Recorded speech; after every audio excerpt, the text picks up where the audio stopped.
नमस्कार, सत श्री अकाल, जय भीम, जय जोहर। आप देख रहे हैं जनता पत्रिका। अगर आपने अभी तक हमारे चैनल को सब्सक्राइब नहीं किया तो चैनल को सब्सक्राइब करें, वीडियो को लाइक करें, कमेंट करें और शेयर करें। बेल आइकन का बटन प्रेस करना ना भूलें ताकि हमारी हर वीडियो की नोटिफिकेशन आपको मिलती रहे। आप सभी को मेरी राम राम और जय भीम। हम और आप ताली बजा रहे हैं, लेकिन ये कठोर कड़वा सत्य है और ये आज का सत्य है, आज की शासन प्रणाली का सत्य है। ये पोल खुल गई है। तरह तरह के वादे करके, बड़े लुभाने वाली बात करके आप लोगों की वोट इन्होंने बटोरी थी और वादे इतने अच्छे किए थे हर वर्ग को समझाने के लिए। अमित शाह जी आए, इस विधानसभा की बात बता रहा हूं, कह गए थे कि किसानों के घर 5 साल बिजली का बिल नहीं आएगा। बिजली का बिल आ रहा है, नहीं आ रहा? मीटर लग रहे हैं, कैसे दोगे बिल? भुगतान हुआ था 14 दिन में। अब वादा था, कह गए, उनको आपकी वोट चाहिए थी, ले गए। इन्होंने करोड़ों रोजगार देने की बात कही थी, कहां करोड़ों से धड़ाम करके गिरे हैं। और अब प्रधानमंत्री रोजगार मेला करते हैं जिसमें 71,000 लोगों को, जिनकी नौकरी 1.5 साल पहले लग चुकी थी, उनको बुला करके एक चिट्ठी पकड़ा रहे हैं। ये हालात देश के हो गए।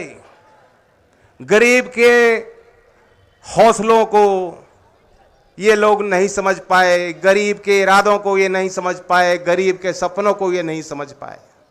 अन्नदाता तो भगवान का रूप होता है और अन्नदाता किसान के साथ खेत में उसे खेत को जमाने में मेहनत करने वाला मजदूर भगवान का रूप होता है। ईंट पे ईंट लगाकर घर का निर्माण करने वाला श्रमिक भगवान का रूप होता है। अपने हाथ से और कारखाने में कपड़ा बनाने वाला बुनकर भगवान का रूप होता है। आज इस भरी सभा में पूछता हूं, क्या किसान और मजदूर और बुनकर जो भगवान का रूप है, ये अपने आप को धार्मिक बताते हैं? क्या ये लोग आपको मानते हैं? इन्होंने आपका सम्मान रखा? अभी हमारे आदरणीय मंजूर साहब ने बात बताई इलाज वाली, पहली बार सुनी, सब लोग हंसे। लेकिन यही बात हो रही है कि इलाज कर देंगे। इलाज किसका करना चाहिए? जो मन में नफरत पालता है। जो नफरत पालने वाले का तो ब्लड प्रेशर भी, पारा भी ऊपर चढ़ा होता है, वो कभी मुस्कुरा नहीं सकता। उसके अंदर क्रोध होता है, क्रोध। वो ज्वालामुखी कब फट जाए, किस पे फट जाए, किसी को मालूम नहीं। लेकिन हमारे लोग धैर्य वाले हैं, हमारे लोग मुस्कुराने वाले हैं, हमारे लोग हिम्मत वाले हैं। खेती तबाह हो जाती है, दाम मिलता नहीं मंडी पे, फिर जो है अपने आप को समेट के परिवार को हिम्मत के साथ फिर दोबारा जुटता है उसी काम पे कि कल नया सवेरा है। ऐसा हौसला होता है किसान का, ऐसा मादा होता है किसान का। और इसलिए 13 महीने किसी ने पूछा नहीं। सरकार ने जंजीर सड़क पे बिछा दी, पानी की बौछार, लाठी, गाली गलौज, जो कुछ भी सरकार के बस में था उन्होंने आपके आगे रोड़े तैयार करके बनाए। लेकिन वो आपका जज्बा था, आपका हौसला था। आप रुके नहीं, आप थके नहीं, आप हारे नहीं। और आज वो लोग जो कहते हैं कि चौधरी अजीत सिंह हमने हराए, तुम्हारे आगे कोई किसान कभी हारा और ना चौधरी अजीत सिंह जी हारे। वो तो जीत के चले गए कि उन्होंने भाईचारा हमारा बना दिया।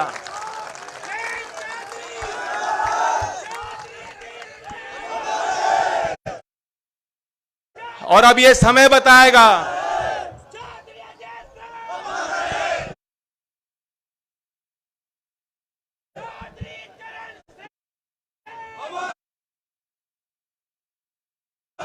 ये तो समय बताएगा कि ऐसे आपत्तिजनक बोल बोलने वालों का आप लोग 5 तारीख में क्या करोगे। ये समय बताएगा। आज आपने बड़ा आशीर्वाद दिया और आपने मंच की तरफ एक तस्वीर जो हमने बनाई है उसकी तरफ गौर किया होगा। ये सिर्फ वोट हासिल करने के लिए या जीत अपनी पक्की करने के लिए हमने गठबंधन नहीं किया है।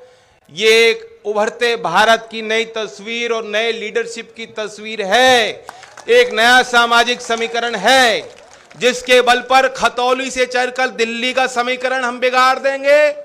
जो लोग दमनकारी नीति अपना रहे हैं और वहां से लेके फिर अगली बार उत्तर प्रदेश की गद्दी को भी हिलाने वाला यही समीकरण है जो तीनों पार्टी का समीकरण हमने बनाया है। और चंद्रशेखर जी ने तो बताया कि जन्मदिन है। चंद्रशेखर जी, मैं इनकी तरफ से वादा कर रहा हूं, कर दूं वादा? तिसंग का कलाकंद बहुत फेमस है कि नहीं? तो इन्हें तोहफे में वोट देना और जीत जब 8 तारीख को खुलेगी उसके बाद मैं इन्हें तिसंग का कलाकंद खिलाऊंगा।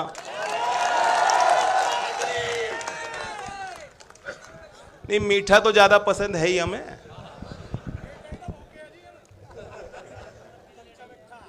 डबल शक्कर डालो आप चाय में भी। मुझे तो पता नहीं, प्रधानमंत्री जी कहते चाय मैं नहीं मानता कि कभी उन्होंने चाय बेची होगी। गरम पकोड़े जरूर बेचे हैं उन्होंने। और हमने ये जो समीकरण बनाया है ना, सबका साथ, सबको साथ जोड़ के सम्मान के साथ, ये समझो कि डबल शक्कर डाल दी। पिछली बार तो कमी थी कुछ, जैसा कि कह रहे थे हमारे वक्ता मदन भैया कि पिछली बार कुछ कसर रह गई थी। लेकिन अब जब चंद्रशेखर जी साथ खड़े हो गए तो मैं मानता हूं कि डबल शक्कर गिर गई हमारे चाय में।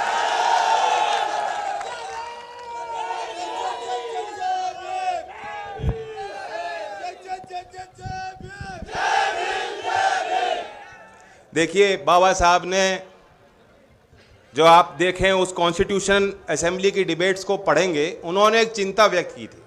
उन्होंने कहा था कि अब जब संविधान हमें मिल गया, राजनीतिक बराबरी हमारी निश्चित हो गई, लेकिन सामाजिक और आर्थिक तौर पर हम बराबर नहीं हैं। आज भी आप गैर बराबरी देखते हो। इनका बस चले तो ये देश अदानी और अंबानी जैसे बड़े लोगों का कारखाना बन जाएगा पूरा देश, और आप सब उनके बंधुआ मजदूर बन जाओगे। ये बराबरी नहीं चाहते, ये आपकी गुलामी चाहते हैं। लेकिन गुलामी के जंजीरों को तोड़ने के लिए आपको और हमें मेहनत करनी होगी। हमारे मुद्दे चुनाव में सरल हैं। हम चाहते हैं बेरोजगार का सम्मान हो, जो सरकारी भर्तियां होती हैं, अभी जो वक्ताओं ने रखी बात, और आप तो देख ही रहे हो, मुजफ्फरनगर के खतौली के नौजवानों को, प्रतिभाशाली नौजवानों को कहा जाता है भर्ती खुली, जाओ बस्ती, जाओ बलिया, वहां इम्तिहान दो। और जब वो पहुंचते हैं तो पता लगता है कि पेपर लीक हो गया, वापस लौटो, फिर दोबारा तारीख आएगी 6 महीने बाद। कभी भर्ती प्रक्रिया पूरी नहीं होती। और यहां खतौली वो क्षेत्र है, ये तो नकली राष्ट्रवादी हैं। आपको यहां हर गांव में शहीद की मूर्ति मिल जाएगी, लेकिन शहीद की मूर्ति लगाने वाले भी, वो अपने आंसू पोंछने वाले परिवार से भी अगर आप पूछेंगे, वो ये कहते हैं कि हमारी अगली पीढ़ी भी शहीद होने को तैयार है। ऐसा जज्बा है लोगों का। लेकिन ये वो सरकार है, याद रखना, जिसने इस भावना को नहीं समझी। ये सरकार जिन्होंने कह दिया कि हम आर्मी के सैनिकों को भी पेंशन नहीं देना चाहते, हम पूरी पक्की नौकरी इन जवानों को नहीं दे सकते। हमारे पास वो सामर्थ्य भारत सरकार पे नहीं बचा है कि आर्मी भी पक्की नौकरी आपको दे दे। इसलिए भाइयों, 4 साल के लिए अग्निवीर बन जाओ, और अग्निवीर 4 साल के लिए बनोगे, 4 साल बाद घर लौट जाना। क्या ऐसी व्यवस्था तुम स्वीकार सकते हो नौजवानों? ये चुनाव 5 तारीख का, यही मान लेना। आपको बटन नलके का इसलिए ही दबाना है कि दिल्ली में बैठे इनकी आंखें खुल जाए, इनको पता लग जाए कि अग्निवीर हमें पसंद है, स्वीकार नहीं है। गन्ने की बात मैं कह दूं, गन्ने का तो रेट ही भी घोषित नहीं हुआ। दुनिया में ऐसा कोई काम नहीं, दुनिया में ऐसा कोई व्यापार नहीं, दुनिया में ऐसी कोई पूंजी नहीं बन पाती जिसमें जो उत्पादक है वो अपना माल दे दे और उसे मालूम ना हो कि हमें बदले में भाव क्या मिलेगा। कोई काम ऐसा नहीं है। बस खेती में उन्होंने ऐसी व्यवस्था बना रखी है, आज आप गन्ना गेर दो, 20 दिन पहले गेर चुके, मिल चालू चल रही है, उनकी कमाई चालू, उनका मीटर चालू, उनके घर की कमाई चालू, लेकिन आप अपने घर में बैठ के हिसाब भी नहीं लगा सकते कि कितना पैसा कब आएगा, कितना आएगा। ये सरकार की दुर्दशा है। ये सरकार अन्नदाता का अपमान कर रही है। इसलिए किसान भाइयों से अपील करता हूं कि 5 तारीख में कोई कारण हमें नहीं चाहिए, और एक कारण बना लो कि हम गन्ने का भाव घोषित कराना चाहते हैं, लाभकारी मूल्य चाहते हैं, इसलिए 5 तारीख में हैंडपंप का बटन दबाएंगे।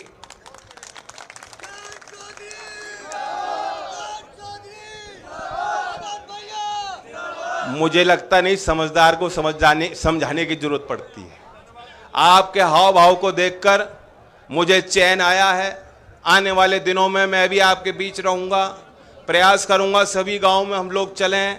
मैं अपील करता हूं समाजवादी पार्टी के सभी कार्यकर्ताओं से, आज़ाद समाज पार्टी के सभी कार्यकर्ताओं से, लोकदल के सभी वरिष्ठ कार्यकर्ताओं से कि गाँव में आप डेरा बना दें, जानसठ और खतौली के कस्बों में आप डेरा बना दें, घर घर तक संदेश पहुंचाएं और यही आशीर्वाद दें कि 5 तारीख में, जैसा मदन ने कहा कि मदन खेकड़ा वाले नहीं, मदन खतौली वाले आपको बनाने हैं।